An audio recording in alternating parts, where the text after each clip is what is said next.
Kalau dibiarkan boleh bawa kepada lumpuh yang kekal ataupun kehilangan nyawa. Kalau tangan dan kaki dah mula rasa kebas, kepala rasa berat, tolong jangan ambil remeh. Ini mungkin tanda awal masalah stroke. Ramai orang ingat stroke ni datang tiba-tiba, tapi sebenarnya badan kita ni dah mula bagi signal awal, cuma kita je yang tak perasan. Tanda awal yang pertama adalah kebas ataupun lemas sebelah bahagian badan, terutamanya dekat bahagian tangan ataupun dekat bahagian muka. Yang kedua, pertuturan jadi tak jelas. Lidah keluh, susah nak sebut perkataan. Yang ketiga, pening kepala yang sangat melampau ataupun hilang keseimbangan.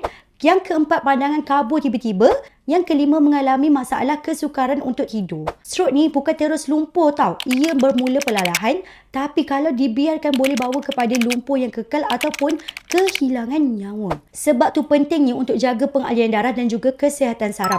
Bila darah tak lancar, risiko stroke tu semakin tinggi. Jangan tunggu simptom semakin teruk baru nak rawat. Mulakan daripada sekarang untuk jaga kesihatan dalaman kita. Nak tahu info lebih lanjut, jangan lupa follow, like, komen dan juga share. Bye-bye. Iswana Global.